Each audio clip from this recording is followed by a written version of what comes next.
Naftalan Reabilitasiya Mərkəzində əlilliyi olan şəxslərin tibbi, sosial-psixoloji reabilitasiyası həyata keçirilir. 25 çarpayılıq mərkəzdə son bir ildə əlilliyi olan daha 5400-dən çox şəxsə reabilitasiya xidmətləri göstərilib. Bu barədə Dövlət Tibbi Sosial Ekspertiza və Reabilitasiya Agentliyinin təşkil etdiyi mediatur zamanı jurnalistlərə məlumat verilib. Bildirilib ki, mərkəzdə müharibə ilə əlaqədar əlilliyi olan şəxslərin reabilitasiyası sahəsində də mühüm işlər aparılır. Post-müharibə dövründə burada müharibə ilə əlaqədar əlilliyi olan 400-ədək şəxs reabilitasiya xidmətləri ilə təmin edilib. Məlumat verilib ki, müasir tibbi reabilitasiya avadanlıqları ilə təchiz edilən müəssisədə müalicəvi bədən tərbiyəsi, fizioterapiya, elektrostimulyasiya, induktotermiya, fonofares, elektrofares, ultrasəslə müalicə, lazer müalicəsi, müalicəvi vannalar, parafinlə müalicə, müalicəvi masaj, hovuz, psixoterapiya, logoped, əmək terapiyası, digər istiqamətlərdə xidmətlər aparılır.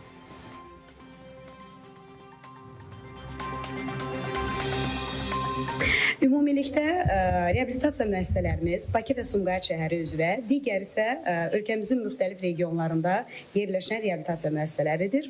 Bu reabilitasiya müəssisələrində əlilliyi olan şəxslərə, vətəndaşlara kompleks yanaşma tətbiq olunaraq, deməli, tibbi və sosial-psixoloji istiqamətdə reabilitasiya xidmətləri icra olunur.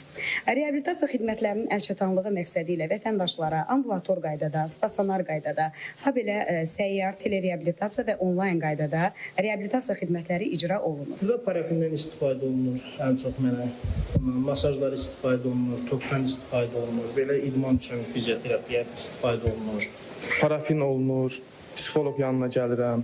Yəni belə şeylərə də çox kömək olunur. Sağ olsun buranın həkimləri, rəhbərliyi bizə yaxşı baxırlar, yaxşı qayğı göstərirlər.